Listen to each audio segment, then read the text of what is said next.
नमस्कार, एबीपी गंगा में आपका स्वागत है। मैं हूं रोहित सिंह सावल और आप देख रहे हैं देश प्रदेश का सबसे दमदार शो बात तो चुभेगी। सियासत में कभी कभी एक सीट का फैसला ही राजनीतिक दलों के लिए बहुत बड़ा मैसेज होता है। ये फैसला नेताओं को अलर्ट करता है कि उनकी राजनीतिक दिशा ठीक है या नहीं, और नेता इस बात को जितनी जल्दी समझ लें उनके लिए उतना ही बेहतर होगा। आज मैं ये बात इस वजह से कह रहा हूं क्योंकि समाजवादी पार्टी के दफ्तर पर पसमानदा समाज के नेताओं का जवाबड़ा लगा। पसमानदा समाज के नेताओं का समाजवादी पार्टी के दफ्तर पर पहुंचना और अखिलेश यादव से मुलाकात करना इस वजह से अहम है क्योंकि भाजपा की राजनीति का एक सिरा इन दिनों पसमानदा समाज को ही छू रहा है। वो भी तब जब रामपुर जैसी मुस्लिम बाहुल्य सीट को भाजपा ने फतह कर लिया। सियासी गलियारों में चर्चा है कि पसमानदा समाज पर भाजपा ने जो पासा चला है वो लगभग सफल हो रहा है। पहले आजमगढ़ में भाजपा ने सपा को चौंकाया और फिर रामपुर जीतकर आजम का भेद्य किला तोड़ दिया। इन दोनों ही सीटों पर मुस्लिम समुदाय के वोटर काफी अहम माने जाते हैं और इन दोनों सीटों को जीतने का मतलब साफ इशारा करता है कि अब यूपी में भाजपा के लिए कोई भी सीट बहुत ज्यादा मुश्किल नहीं। यानी पूर्वांचल से लेकर पश्चिमी यूपी तक भाजपा की रणनीति में पसमानदा समाज के वोटर बहुत अहम हो गए हैं और यही बात अखिलेश यादव को चुभ रही है। आज अखिलेश यादव से पसमानदा समाज के नेताओं ने मुलाकात कर चुनाव में हिस्सेदारी मांगी। निकाय चुनाव में चेयरमैन और पार्षद के पद पर पसमानदा समाज के नेताओं ने टिकट मांगा। इस मुलाकात में पसमानदा मुस्लिम समाज के राष्ट्रीय अध्यक्ष अनीस मंसूरी भी मौजूद थे। सिर्फ इतना ही नहीं, पसमानदा समाज के नेताओं ने भाजपा की नीयत पर भी सवाल उठाए। यानी एक तरफ अखिलेश यादव से नजदीकी दिखाई गई और दूसरी तरफ भाजपा पर सियासी रूप से हमला भी हुआ। आज मैं आपको अखिलेश यादव से पसमानदा समाज के नेताओं की मुलाकात के अंदर की बात समझाऊंगा। साथ ही यह भी बताऊंगा कि समाजवादी पार्टी और सुभाषपा के बीच क्यों छिड़ गई है नई लड़ाई। आज बात कोरोना के बढ़ते खतरे और सरकार के एक्शन की भी होगी, तो बने रहिए मेरे साथ और देखते रहिए बात तो चुभेगी।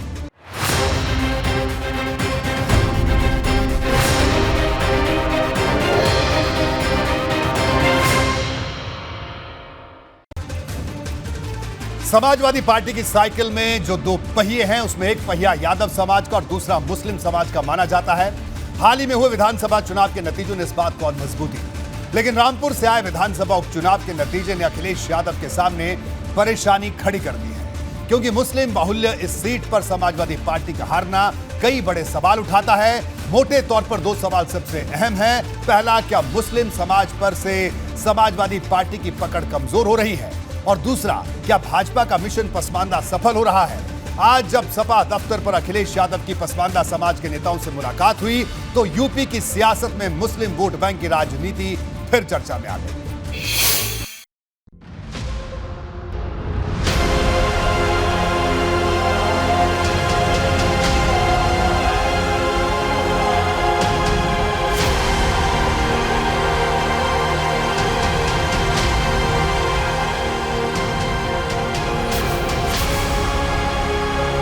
पसमानदा वोट युद्ध पर सपा की सीक्रेट प्लानिंग।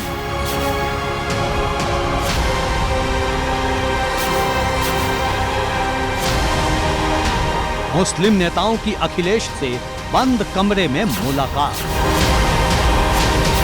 जो भी समाज है जिसकी कुछ उपेक्षा हुई है, जिसकी अपनी समाज के लिए पीड़ाएं हैं, उनको एड्रेस करना, उनको सुनना, उनको आगे बढ़ाना, उनके साथ खड़े होना हमारी पार्टी की नीति का सिद्धांत है। निकाय चुनाव में सपा के एम फैक्टर पर चुनावी चर्चा।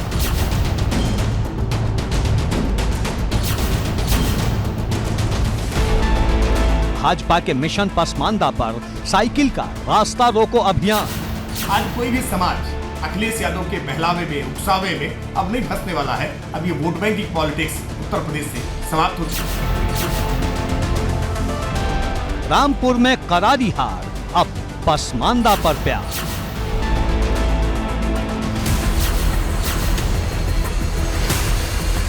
MY समीकरण पर अखिलेश का कवच मंत्र।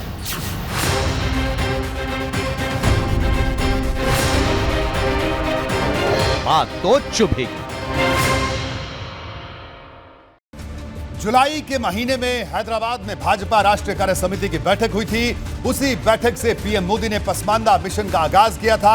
अब भाजपा पीएम मोदी के अभियान को यूपी में तेजी से आगे बढ़ा रही है। भाजपा ने उत्तर प्रदेश में से सपा के खिलाफ सबसे बड़ा दांव बना लिया है। चर्चा तो यहां तक है कि निकाय चुनाव में भाजपा पसमानदा समाज से आने वाले मुस्लिम चेहरों को उतारेगी, यानी निकाय चुनाव में सपा की राह मुस्लिम मोर्चे पर आसान नहीं रहने वाली।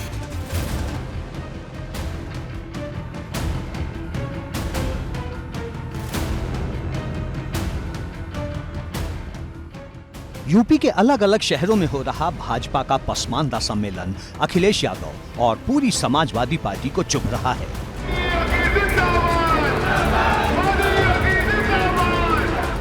पसमानदा सम्मेलन के मंच से कही जा रही भाजपा नेताओं की एक एक बात मुस्लिम समाज के वोटरों को रिझाने में कामयाब साबित हो रही है और इसका नतीजा कभी आजमगढ़ में दिखाई दे रहा है तो कभी रामपुर जैसे सबसे बड़े मुस्लिम दुर्ग में। लेकिन देर ज्यादा हो जाए इससे पहले अखिलेश सतर्क हो गए हैं। सपा दफ्तर से भाजपा के पसमानदा प्लान को जमींदोज करने की तैयारी शुरू हो चुकी है। पसमानदा मुस्लिम समाज के नेताओं ने अखिलेश यादव से मुलाकात की। मुलाकात के दौरान निकाय चुनाव में टिकट की मांग की गई। मुलाकात में पसमानदा मुस्लिम समाज के राष्ट्रीय अध्यक्ष अनीस मंसूरी भी थे। प्रदेश अध्यक्ष वसीम रायनी, संगठन मंत्री आरिश रायनी भी मौजूद थे। इसके अलावा समाज से जुड़े कई और नेताओं ने भी अखिलेश यादव के सामने अपनी बात रखी। कहीं ना कहीं ये माना जा रहा है कि जिस तरह से पिछले कुछ समय से भारतीय जनता पार्टी पसमानदा मुसलमानों को जोड़ने के लिए जगह जगह सम्मेलन करा रही है, उसकी वजह से भारतीय जनता पार्टी के साथ में पसमानदा मुसलमान जुड़ रहे हैं। ये भी माना जा रहा है, भारतीय जनता पार्टी के नेता दावा भी कर रहे हैं कि पिछले दिनों जो गोला में उपचुनाव हुआ, खतौली में उपचुनाव हुआ या फिर रामपुर में चुनाव हुआ, वहां पर भी बड़ी संख्या में मुसलमानों ने भारतीय जनता पार्टी को टिकट दिए हैं। इसलिए ये कहा जा रहा है कि कहीं ना कहीं अखिलेश यादव भी इन समीकरणों को और इन हालात को देखते हुए अब ज्यादा से ज्यादा पसमानदा मुसलमानों को अपने साथ जोड़ने की कोशिश में है। फरवरी मार्च में जब विधानसभा के चुनाव हुए थे तो मुसलमानों ने दिल खोलकर समाजवादी पार्टी को वोट दिया। इसी का नतीजा था कि सपा को रिकॉर्ड वोट मिले। लेकिन विधानसभा चुनाव के बाद जब उपचुनाव की बारी आई तो आजमगढ़ से लेकर रामपुर तक सपा मुस्लिम मोर्चे पर पस्त पड़ गई और अब कहीं ना कहीं समाजवादी खेमे में मुस्लिम वोट बैंक को लेकर चिंता दिखाई दे रही है। पसमानदा समाज के नेताओं का सपा दफ्तर पर पहुंचना और अखिलेश यादव से मुलाकात करना इसी चिंता को मिटाने का लक्षण मालूम पड़ता है। ये कार्ड वो लोग चलते हैं जो सही हित से नहीं होते। समाजवादी पार्टी पीड़ित शोषित विकास की प्रक्रिया में जो लोग पिछड़ गए हैं, उन सब लोगों को न्याय और हक दिलाने के लिए नेताजी ने आदरणीय लोहिया जी के विचारों को आगे बढ़ाने के लिए बनाई थी और उसी रास्ते समाजवादी पार्टी चल रही है और अखिलेश जी उसी हिसाब से मुझे लगता है उनके नेतृत्व में समाजवादी पार्टी आगे बढ़ेगी। पसमानदा समाज के नेताओं का अखिलेश यादव से मुलाकात करना सीधे तौर पर यूपी की सियासत में एक ऐसा संदेश देने की कोशिश है जिसका असर मुस्लिम मतदाताओं के मन पर पड़े। मुस्लिम मतदाताओं को ये समझाया जाए कि समाजवादी पार्टी से दूरी बनाने में फायदा कम, नुकसान ज्यादा है। लेकिन दूसरी तरफ भाजपा मुस्लिम मोर्चे पर खुलकर बैटिंग कर रही है। अखिलेश यादव पर प्रहार हो रहा है, पसमानदा से प्यार हो रहा है। समाजवादी पार्टी ने लंबे समय तक मुस्लिम समाज को भारतीय जनता पार्टी के खिलाफ डरा करके, अफवाहें फैला करके, तरह तरह से उनको अपना वोट बैंक बनाकर रखने का प्रयास किया था। लेकिन मुस्लिम समाज ये जानता है कि समाजवादी पार्टी के शासनकाल में कैसे दंगे हुआ करते थे और इन दंगों की जो परिणति है वो सबको झेलनी पड़ती थी। भारतीय जनता पार्टी के शासनकाल में आज सबका साथ, सबका विकास, सबके विश्वास और सबके प्रयास के मूल मंत्र पर काम हो रहा है। पसमानदा वोट बैंक के मोर्चे पर अब यूपी में महायुद्ध दिखाई देगा। अब तक भाजपा मुस्लिमों पर बहुत ज्यादा फोकस नहीं करती थी, लेकिन अब दौर भी बदल चुका है और भाजपा की सियासत भी। असली जंग तो तब होगी जब निकाय चुनाव में भाजपा मुस्लिम चेहरों को आगे करेगी। भाजपा का प्लान सभी 17 नगर निगमों में पसमानदा सम्मेलन करने का है। भूपेंद्र चौधरी ने प्रदेश अल्पसंख्यक मोर्चा के अध्यक्ष को निर्देश भी जारी कर दिए हैं। डिप्टी सीएम ब्रजेश पाठक और मंत्री दानिश आजाद अंसारी सम्मेलन में शामिल हो रहे हैं। भाजपा के नेता सरकारी योजनाओं के आधार पर पसमानदा वोटरों को रिझा रहे हैं। रामपुर उपचुनाव में जीत के बाद भाजपा ने अपनी रणनीति को विस्तार दिया है। निकाय चुनाव में तो भाजपा सिर्फ पसमानदा वोटर का टेस्ट कर रही है। इसकी बड़ी पिक्चर 2024 के लोकसभा चुनाव में दिखाने की तैयारी है और भाजपा की इसी रणनीति को रोकने के लिए अखिलेश यादव ने काम शुरू कर दिया है। एबीपी गंगा के लिए ब्यूरो रिपोर्ट। और अब बात अखिलेश यादव को ओम प्रकाश राजभर के आखिरी अल्टीमेटम की। दरअसल सुभाषपा से बगावत पर अलग पार्टी बनाने वाले महेंद्र राजभर की एक तस्वीर कथित तौर पर सपा दफ्तर से आई। इसी तस्वीर पर सपा और सुभाषपा में ठन गई है। ओम प्रकाश राजभर ने अखिलेश यादव पर सुभाषपा को तोड़ने का आरोप लगाया। साथ ही कहा कि अखिलेश यादव जो कर रहे हैं उससे उन्हें दूसरी बिरादरी का नेता तो मिल जाएगा, लेकिन दूसरी बिरादरी का वोट नहीं मिलेगा। ओम प्रकाश राजभर ने के इस बयान पर सपा भी हमलावर।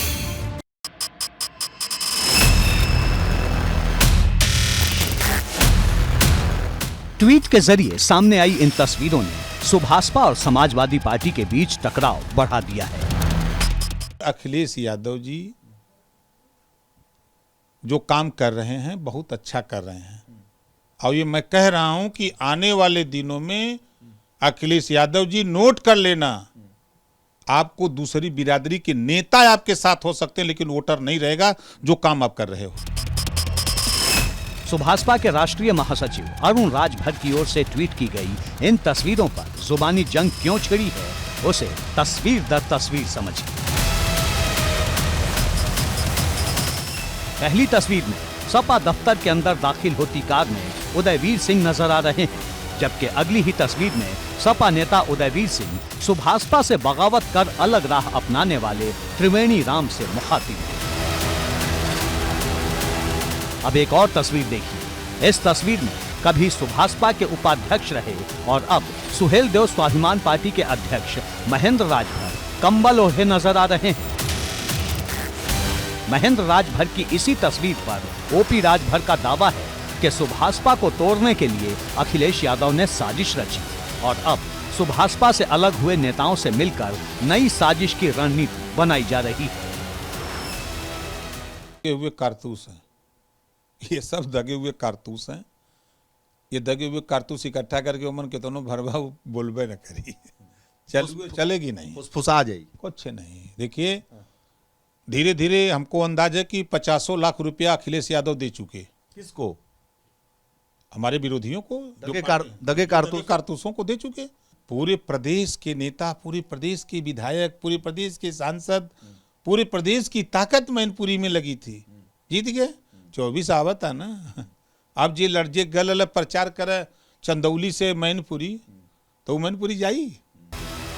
दरअसल जुलाई में सपा और सुभाषपा के बीच गठबंधन टूट गया था। इसके कोई एक महीने बाद सुभाषपा में महेंद्र राजभर के नेतृत्व में दर्जनों नेताओं और कार्यकर्ताओं ने बगावत का बिगुल फूंक दिया। अक्टूबर में महेंद्र राजभर ने सुहेलदेव स्वाभिमान पार्टी का गठन कर दिया। उस वक्त भी ओपी राजभर ने आरोप लगाया था कि सुभाषपा में टूट समाजवादी पार्टी के इशारे पर हुई है और अब महेंद्र राजभर की कथित रूप से अखिलेश यादव से मुलाकात की तस्वीरें सामने आई हैं, तो आरोप प्रत्यारोप की सियासत नए सिरे से आकार ले रही है। ओम प्रकाश राजभर के चुभने वाले वार पर सपा भी तल्ख प्रहार कर रही है। सपा नेता उदयवीर सिंह का आरोप है कि राजभर कभी सच नहीं बोलते। अनर्गल बयानबाजी सुभाषपा के अध्यक्ष ओम प्रकाश राजभर जी ने अखिलेश जी के खिलाफ की थी। जो आप आरोप लगा रहे हैं, आप उनसे पूछिए किसके कहने से उन्होंने अखिलेश यादव जी के खिलाफ बयानबाजी की थी। ये भी आप जानते हैं किसकी सरकार लखनऊ में है, किसकी दिल्ली में है, कौन पैसा देने में ज़्यादा सक्षम है। भारतीय जनता पार्टी एक तरफ और बाकी सारी देश की पार्टियां एक तरफ मिल जाएं तब भी पैसे में कोई तुलना नहीं हो सकती।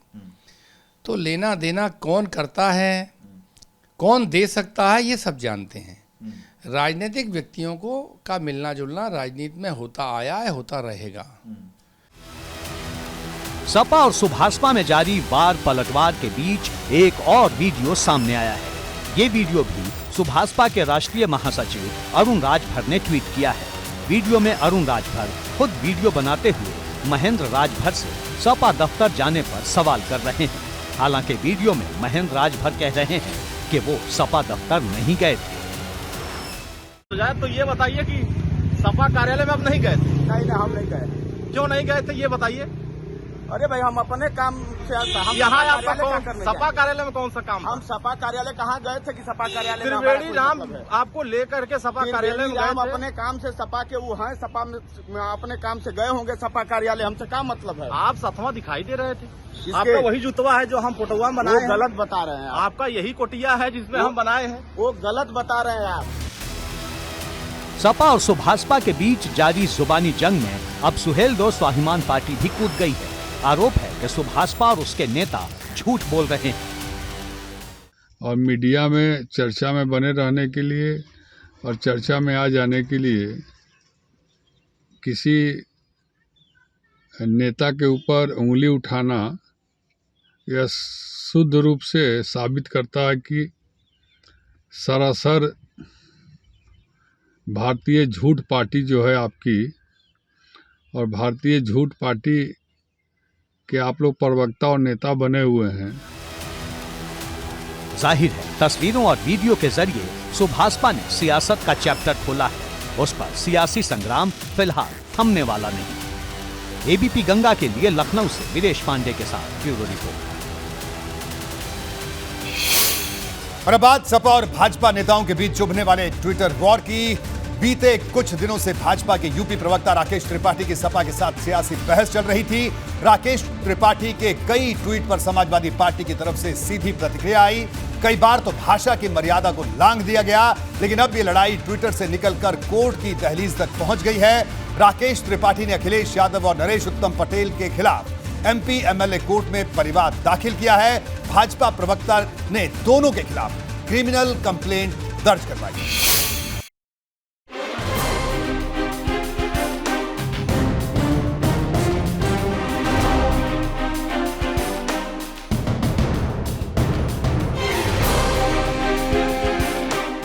ये सियासत के नए दौर की जंग है, जहां मर्यादा की टूटती दीवार है और बदजुबानी का बेशर्म रंग है।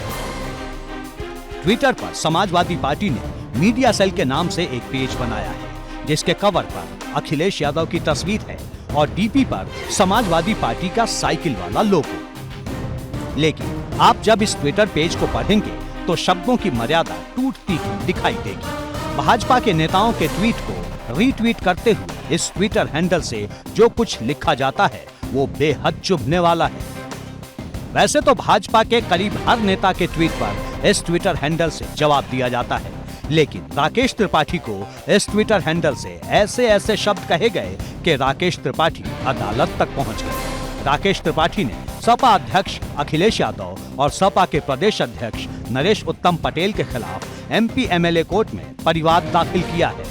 भाजपा प्रवक्ता ने दोनों के खिलाफ क्रिमिनल कंप्लेंट दर्ज कराई है। समाजवादी पार्टी के ऑफिशियल वेरीफाइड ट्विटर हैंडल से पिछले दिनों से लगातार गाली गलौज की भाषा का प्रयोग किया जा रहा था, जिसमें मेरे वृद्ध माता पिता, मेरी पत्नी, इन सबके विरुद्ध बहुत अश्लील अपमानजनक टिप्पणियां की जा रही थी। ये टिप्पणियां राजनीतिक टिप्पणियां नहीं हो सकती हैं। इनको पहले लगातार हम आप इस बात की अपेक्षा करते रहे कि समाजवादी पार्टी के मुखिया अखिलेश यादव जी इस पर रोक लगाएं, लेकिन अब ये पानी सर से ऊपर हो चुका है। इसलिए न्यायपालिका की हमने शरण ली है अपने अधिकारों की रक्षा के लिए कि माननीय न्यायपालिका इनको दंडित करने का काम करे।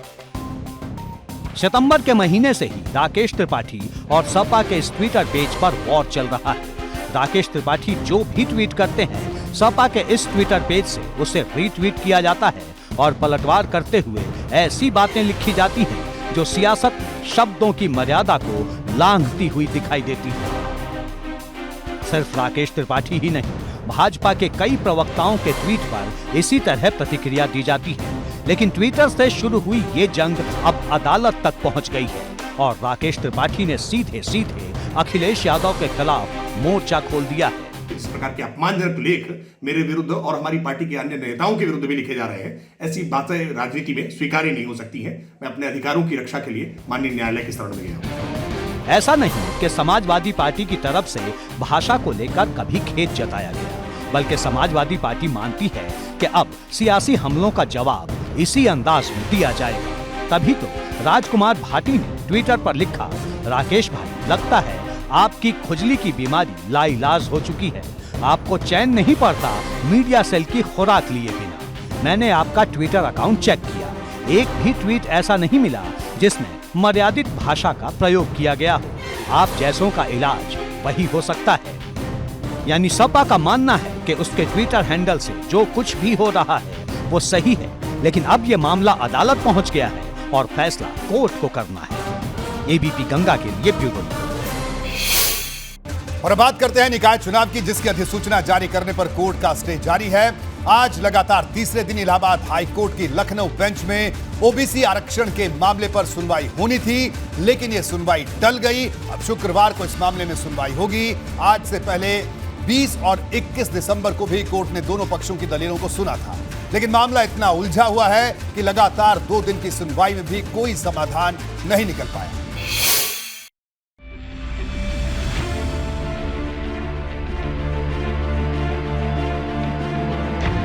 नगर निकाय चुनाव कब होंगे, तस्वीर अभी साफ नहीं, लेकिन ओबीसी आरक्षण के मुद्दे पर अदालती कार्यवाही जिस रास्ते पर आगे बढ़ रही है, तय है कि निकाय चुनाव का बिगुल नए साल में ही बजेगा।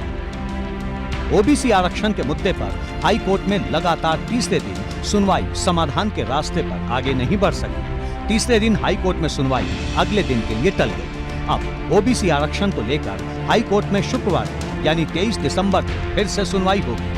उसके बाद ही ये साफ होगा कि निकाय चुनाव कब होंगे और निकाय चुनाव में ओबीसी आरक्षण की सूरत क्या होगी। हाई कोर्ट की डबल बेंच ने अब इस मामले में कल की तारीख लगाई है। दरअसल आज कुछ वरिष्ठ न्यायाधीशों के निधन की श्रद्धांजलि सभा आयोजित होनी थी। डबल बेंच ने कई फ्रेश मामलों की सुनवाई की, लेकिन 3:30 बजे श्रद्धांजलि सभा की वजह से डबल बेंच उठ गई। अब ये सुनवाई कल दोबारा फिर होगी और कल ही जाड़े की छुट्टियां शुरू होने से पहले हाईकोर्ट के कामकाज का अंतिम दिन भी है। अगर किसी वजह से कल ये सुनवाई फिर टल जाती है या नहीं हो पाती है, तो इस मामले में अब 3 जनवरी को अगली सुनवाई होगी। इस बीच आरक्षण जारी करने की अधिसूचना पर रोक लागू रहेगी। हाई कोर्ट में बीते 5 दिसंबर को ओबीसी आरक्षण को चुनौती दी गई थी। याचिका में दलील दी गई थी कि ओबीसी आरक्षण के लिए ट्रिपल टेस्ट की प्रक्रिया पूरी नहीं की गई। इस याचिका पर 12 दिसंबर को हाई कोर्ट ने निकाय चुनाव की अधिसूचना पर ही रोक लगा दी। 12 दिसंबर को ही हाई कोर्ट ने राज्य सरकार को हलफनामा दाखिल करने के निर्देश दिए थे। 12 दिसंबर से अब तक निकाय चुनाव पर हाई कोर्ट का स्टे जारी है। इस दौरान हाई कोर्ट में 4 बार तारीख लग चुकी है। हाई कोर्ट के स्टे के बाद 14 दिसंबर को पहली बार सुनवाई हुई। 14 दिसंबर को हाई कोर्ट में राज्य सरकार ने हलफनामा दाखिल करने के लिए वक्त मांगा। 20 दिसंबर को राज्य सरकार ने हाई कोर्ट में हलफनामा दाखिल किया। राज्य सरकार ने हलफनामे में 2017 निकाय चुनाव में आरक्षण का हवाला दिया। राज्य सरकार ने कोर्ट में कहा कि सर्वे को ही आरक्षण माना जाए। 21 दिसंबर को दोनों ओर से दलील रखी गई। हालांकि माना यही जा रहा है कि हाई कोर्ट ओबीसी आरक्षण के मुद्दे पर राज्य सरकार के जवाब से संतुष्ट नहीं, क्योंकि 21 दिसंबर को हाई कोर्ट ने दोनों पक्षों को तैयारी करके आने को कहा था। अब सबकी निगाहें हाई कोर्ट में 23 दिसंबर को होने वाली सुनवाई पर है। एबीपी गंगा के लिए ब्यूरो रिपोर्ट। और अब बात यूपी कांग्रेस के प्रांतीय अध्यक्ष अजय राय के विवादित बयान की। अजय राय ने केंद्रीय मंत्री स्मृति ईरानी को लेकर लटके झटके वाला जो बयान दिया था, उस पर सियासत नहीं थम रही। महिला आयोग ने भी उनके इस बयान का संज्ञान लिया है, जबकि भाजपा नेता की तरफ से मुकदमा भी दर्ज हुआ है। लेकिन अजय राय अभी भी अपनी बात पर टिके हैं। वो माफी मांगने को तैयार नहीं। अजय राय को नहीं लगता कि उनके बयान किसी को चुभने वाले हैं। हालांकि जिस शब्दों का लेकर विवाद हुआ, उन शब्दों को लेकर अजय राय नरम जरूर दिखाई दे रहे हैं। हम तो खड़े हैं, हम जो बात बोले उस पर कायम है। जो सरकार को कार्रवाई करनी है मेरे खिलाफ, मुझे जेल भेजना हो, मुझे कोई मेरे खिलाफ जो भी उनके पास कड़ी से कड़ी कार्रवाई, क्योंकि मैं जो बात बोला हूं सही बोला हूं। अजय राय का संदेश साफ है कि उनकी नजर में 19 दिसंबर को सोनभद्र में उन्होंने केंद्रीय मंत्री स्मृति ईरानी के लिए जिन शब्दों का प्रयोग किया था, उनमें कोई बुराई नहीं और वो अपने बयान से पीछे हटने वाले नहीं। पहले सुनिए 19 दिसंबर को अजय राय ने कहा क्या था। स्मृति ईरानी केवल आती हैं, लटके झटके देकर चली जाती हैं। वो निश्चित तौर से गांधी परिवार की सीट है और रहेगी। अजय राय को इस बयान में कोई गलती नजर नहीं आती। बाबा विश्वनाथ की धरती से अजय राय ने न सिर्फ स्मृति ईरानी पर दिए गए अपने बयान को सही ठहराया, बल्कि इशारों इशारों में पीएम मोदी पर भी निशाना साधा। हमें कोनो टेलीप्रॉम्प्ट क्या बोले जाओगे, टेलीप्रॉम्प्टर से थोड़े बोले के हो, हमके टेलीप्रॉम्प्टर देख के नहीं बोले के हो। आपने अमेठी का काम लटका के रखा है, सड़कें नहीं बनवाई, लोगों को झटके लग रहे हैं, लगातार लोग प्रताड़ित हैं। इसलिए वहाँ की जनता की मांग पर मैंने ये बात बोला था। और जो कार्रवाई करनी हो, पुलिस तो यहाँ भी लगी है, जहाँ भी इच्छा हो वह उनके राज में रह रहे हैं, वो कुछ भी मेरे साथ करा। अजय राय का ये बयान उस वक्त आया है जबकि स्मृति ईरानी पर की गई टिप्पणी पर सोनभद्र में उन पर केस दर्ज हो चुका है और कहा जा रहा है कि सोनभद्र पुलिस कभी भी अजय राय से पूछताछ कर सकती है। साथ ही महिला आयोग अजय राय को नोटिस जारी कर चुका है, जबकि भाजपा अजय राय को लेकर चौतरफा हमला कर रही है। देखिए, मातृशक्ति का सम्मान करना चाहिए। अजय राय जी को ये बोलने से पहले सोचना चाहिए कि जिस शख्सियत के बारे में वो बोल रहे हैं एक मातृशक्ति है, और जो एक सशक्त हस्ताक्षर मैं कह सकता हूँ कि महिला सशक्तिकरण के रूप में है। ऐसा बयान वास्तव में बहुत निंदनीय है। साफ है कि अजय राय के बयान से सियासत में विवादों का जो चैप्टर खुला है उसमें अभी और भी कई पैराग्राफ जोड़ने बाकी है। एबीपी गंगा के लिए ब्यूरो रिपोर्ट। और बात यूपी में निवेश के नए आसमान की। फरवरी में योगी सरकार ग्लोबल इन्वेस्टर समिट करने की तैयारी कर रही है। यूपी सरकार का डेलीगेशन विदेश में जाकर निवेशकों को न्योता भी दे आया है। आज सीएम योगी ने विदेश दौरा करने वाले मंत्रियों और नेताओं से मुलाकात की। दावा है कि इस बार पिछली बार के मुकाबले कई गुना ज्यादा निवेश होगा, लेकिन निवेश आने से पहले ही सियासत तेज है। समाजवादी पार्टी पिछले दावों पर तो सवाल उठाती ही रही है। इस बार भी आंकड़ों में उलझाने के आरोप लगने शुरू कर दिए हैं। सपा ने कहा कि निवेश लाने के नाम पर योगी सरकार के मंत्री विदेशों में छुट्टियां मनाने गए।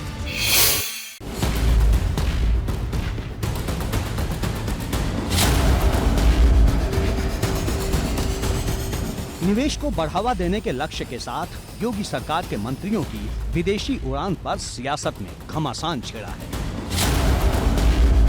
दरअसल मंत्रियों की अलग अलग देशों की यात्राओं पर योगी सरकार का दावा बढ़ा है।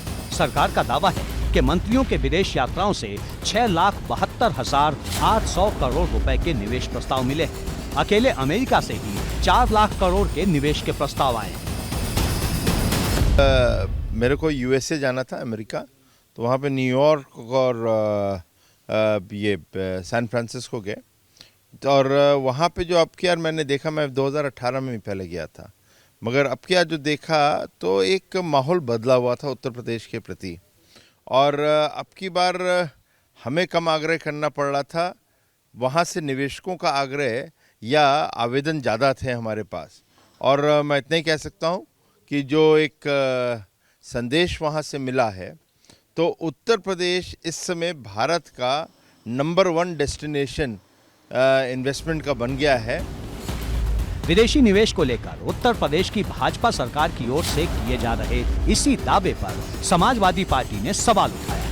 सपा अध्यक्ष अखिलेश यादव ने ट्वीट कर निवेश के दावों को झूठा प्रचार करार दिया। अखिलेश यादव ने लिखा, उत्तर प्रदेश में निवेश लाने के नाम पर मंत्रियों को जनता के पैसों पर विदेश घुमाया जा रहा है और छद्म करार करके झूठा प्रचार किया जा रहा है। भाजपा सरकार ये बताए कि पिछली बार निवेश के जो करार हुए थे उनका लेखा जोखा वो कब देगी, या वो भी 15 लाखी जुमला के समान खोखले थे। अखिलेश यादव ने अपने इस ट्वीट के साथ आरोप लगाया कि अमेरिका में योगी सरकार ने ऐसी यूनिवर्सिटी के साथ करार किया है जिसका ऑफिस महज एक कमरे में चलता है और स्टाफ के नाम पर महज 25 लोग तैनात हैं। अखिलेश यादव का ये आरोप भाजपा को तीर की तरह चुभ रहा है। अखिलेश जी मुख्यमंत्री रहे हैं और ये निवेश कोई भारतीय जनता पार्टी की जेब में नहीं आ रहा है, ये उत्तर प्रदेश के लिए आ रहा है। 25 करोड़ जो जनता उसके लिए लेकर आ रहे हैं। तो जब कोई भी सरकार बाहर रहे, चाहे वो राज्य हो या केंद्र की हो, तो हमारी जिम्मेदारी बनती है, जो राजनेता होते हैं और बड़े राजनेता होते हैं, कि वो उसके बारे में कोई ऐसी टिप्पणी ना करें जिससे छवि खराब होती है। इस बीच योगी सरकार अगले साल 10 से 12 फरवरी के बीच होने वाली ग्लोबल इन्वेस्टर समिट को सफल बनाने की कवायद में जुटी है। विदेशी कंपनियों के साथ देश के उद्योगपतियों को भी निवेश के लिए आमंत्रित किया जा रहा है। एबीपी गंगा के लिए ब्यूरो।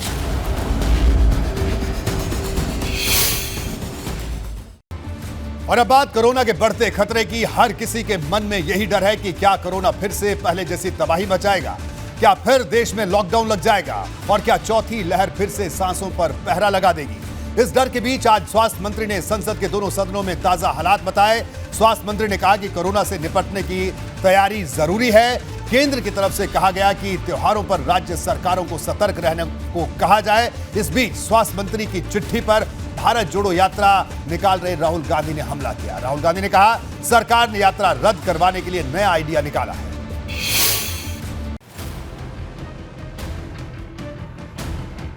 नए साल से ठीक पहले कोरोना ओमिक्रॉन के नए वेरिएंट BF7 ने भारत समेत कई देशों की सरकारों की चिंता बढ़ा दी है। मौजूदा समय में चीन इस वेरिएंट से सबसे ज्यादा प्रभावित बताया जा रहा है। नए वेरिएंट को लेकर भारत सरकार की ओर से भी सभी राज्यों को खास निर्देश जारी किए गए हैं। हालांकि इस खतरे के बीच भी भारत के लिए एक राहत की बात जरूर है। कोरोना ओमिक्रॉन के इस वेरिएंट की भारत में पहली बार जुलाई में ही पहचान कर ली गई थी। जुलाई और नवंबर के बीच ओडिशा और गुजरात में 4 ऐसे मामले मिले थे जिनके सैंपल की जीनोम सीक्वेंसिंग में BF7 को डिटेक्ट किया गया। इन्हीं मामलों की वजह से इन दोनों राज्यों में कोरोना संक्रमण के फैलने में तेजी नहीं दिखी। कोरोना का खतरा मंडराते ही भारत सरकार ने हर मोर्चे पर तैयारी शुरू कर दी है। इस बीच संसद में शीतकालीन सत्र के दौरान केंद्रीय स्वास्थ्य मंत्री मनसुख मांडविया ने जानकारी दी। स्वास्थ्य मंत्री ने कहा, चीन पर पूरी नजर है, सरकार सतर्क है। कोविड-19 के बदलते वेरिएंट से सार्वजनिक स्वास्थ्य के सामने जो चुनौतियां पैदा हो रही है उस पर सरकार लगातार कदम उठा रही है। राज्यों को भी स्थानीय स्तर पर सामुदायिक निगरानी बढ़ाने के लिए और कोविड को नियंत्रित करने के लिए सलाह दी जा रही है। राज्यों को जीनोम सीक्वेंसिंग बढ़ाकर सभी पॉजिटिव केसों का जीनोम सीक्वेंसिंग करने की सलाह दी गई है। स्वास्थ्य मंत्री ने कोरोना टीकाकरण के बारे में भी बताया। त्योहारों को लेकर राज्य सरकारों को सतर्क होने के निर्देश दिए। मास्क और सैनिटाइजर के पुराने फॉर्मूले पर लौटने की अपील की। साथ ही 2 गज की दूरी वाला नारा भी दोहराया। आने वाले त्योहार और नए साल को ध्यान में रखते हुए राज्यों को सतर्क रहकर लोगों का मास्क पहनना, हैंड सैनिटाइजर करना, रिस्पायरेटरी हाइजीन का ख्याल रखना और सामाजिक दूरी बनाए रखने की जागरूकता लानी चाहिए। राज्यों को कोविड वैक्सीन की प्रिकॉशन डोज बढ़ाने पर और लोगों को प्रिकॉशन डोज की अहमियत के प्रति जागरूकता लाने के लिए भी कदम उठाना चाहिए। कोरोना के केस बढ़ते ही हर तरफ बेचैनी है, क्योंकि महामारी का खौफनाक अंजाम हर किसी ने देखा और झेला है।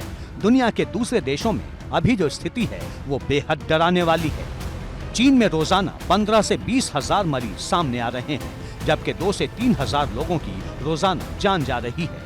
जापान में हर रोज 70 हजार से 1 लाख मरीज मिल रहे हैं।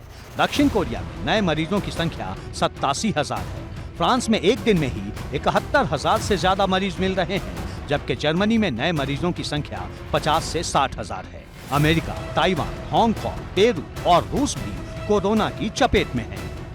कोरोना के बढ़ते खतरे पर IMA ने लोगों से सावधानी बरतने और कोरोना नियमों का पालन करने की अपील की है। यानी तैयारियां और तस्वीरें बताती हैं कि महामारी चौखट पर खड़ी है, जो अगर फिर देश में दाखिल हो गई तो हालात काफी बिगड़ सकते हैं। ABP गंगा के लिए ब्यूरो रिपोर्ट।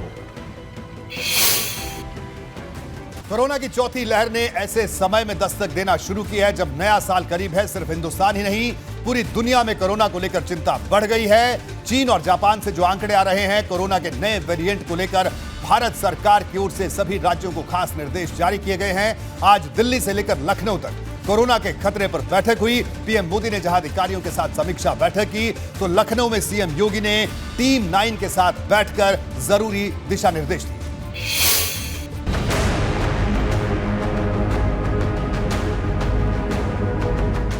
कोरोना सिर्फ एक बीमारी या महामारी नहीं, ये पूरे के पूरे शहर और देश को शमशान बना देने वाली आफत का नाम है। देश में हालात फिर से ना बिगड़े, इलाज के लिए लोगों को दर दर ना भटकना पड़े, ऑक्सीजन के लिए जिंदगियां दम न तोड़ दें, इसकी तैयारी अभी से शुरू हो गई है। पीएम मोदी ने संकट बढ़ने के संकेत मिलते ही हाई लेवल मीटिंग की। करीब 1.25 घंटे तक ये बैठक चली। बैठक में सबसे पहले कोविड पर स्वास्थ्य मंत्रालय के जरिए डिटेल ब्रीफिंग दी गई। स्वास्थ्य मंत्रालय की तरफ से पीएम को विस्तार से ब्रीफ किया गया।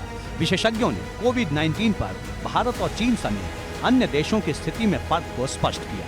प्रधानमंत्री ने बैठक में कोरोना का हाल और स्वास्थ्य मंत्रालय की तैयारी को लेकर सवाल किया।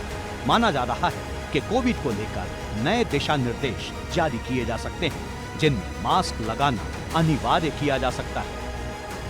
पीएम के साथ कोविड पर हुई बैठक में गृह मंत्री अमित शाह, स्वास्थ्य मंत्री मनसुख मांडविया, नागरिक उड्डयन मंत्री ज्योतिरादित्य सिंधिया, पीएम के प्रधान सचिव पीके मिश्रा और तमाम बड़े अधिकारी मौजूद रहे। यानी पूरी सरकार कोरोना को लेकर चिंता में है।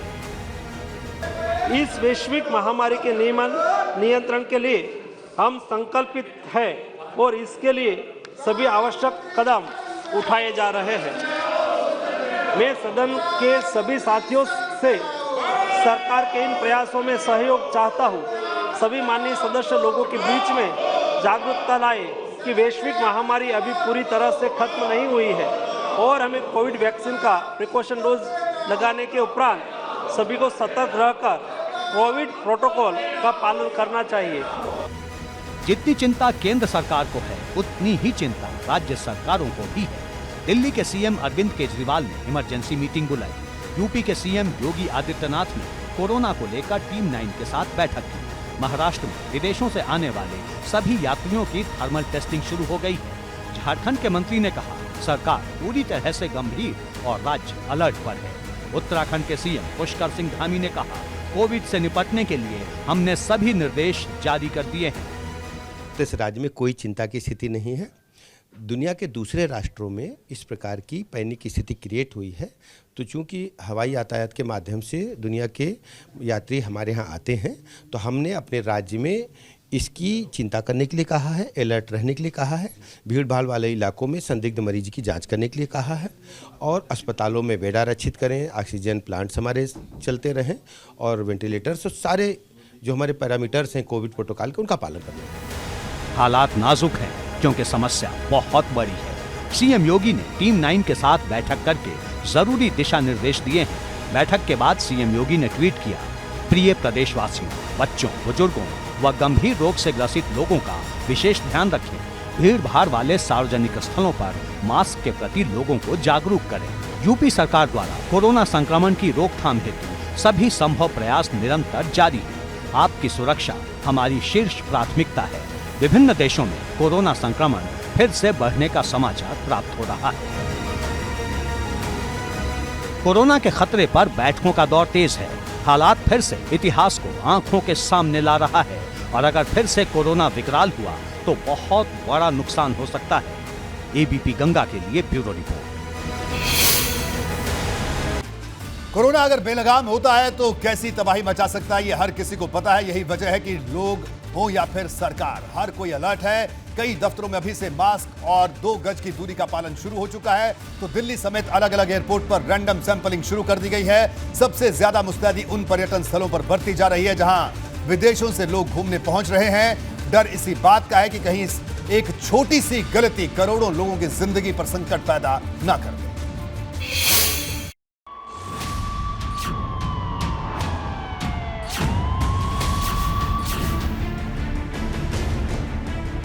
क्या देश में फिर से लॉकडाउन लगने वाला है? क्या कोरोना एक बार फिर से जिंदगी को बेपटरी कर देगा?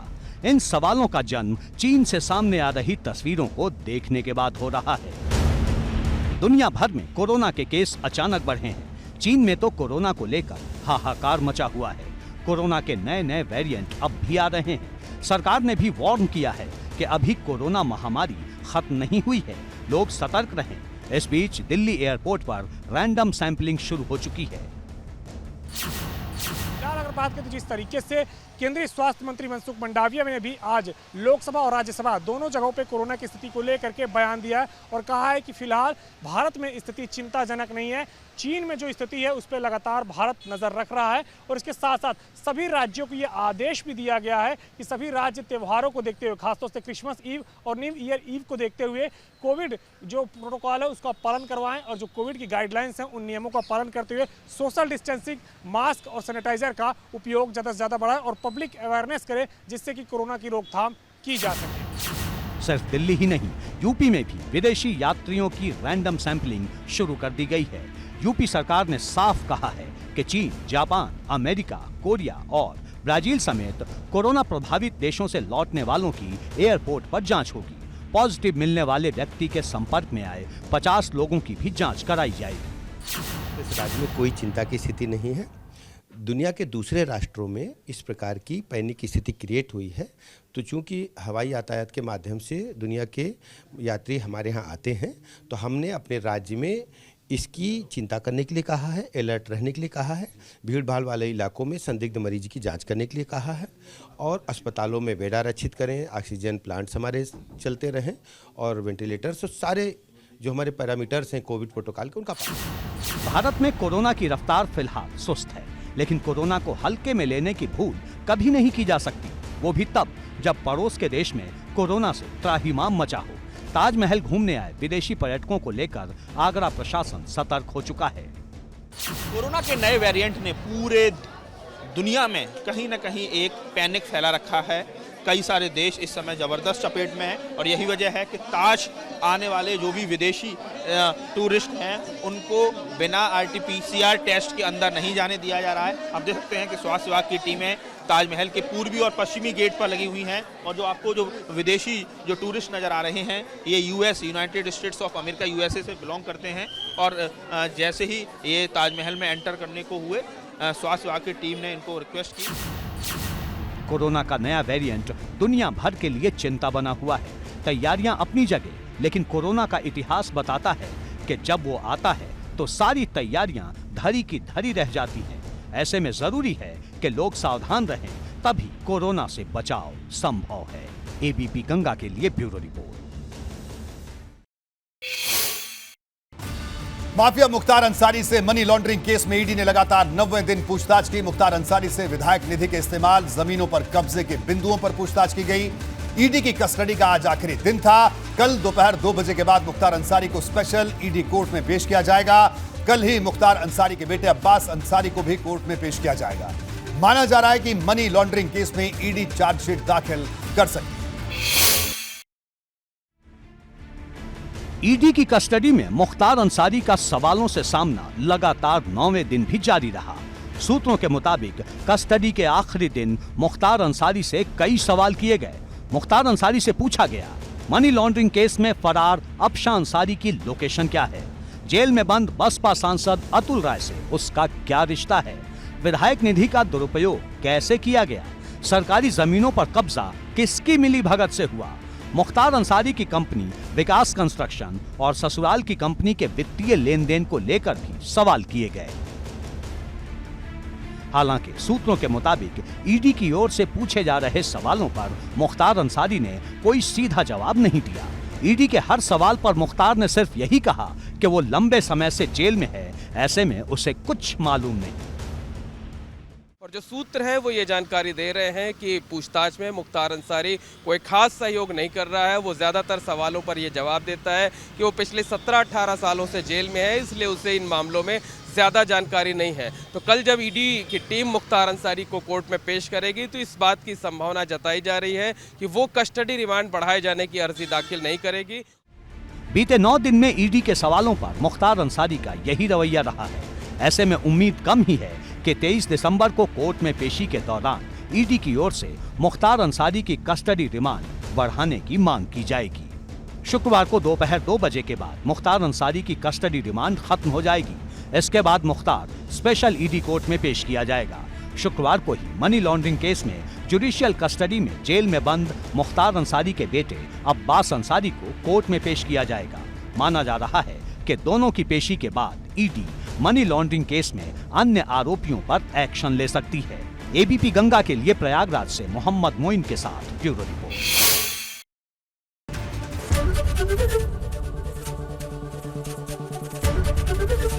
एबीपी गंगा, खबर आपकी, जुबान आपकी।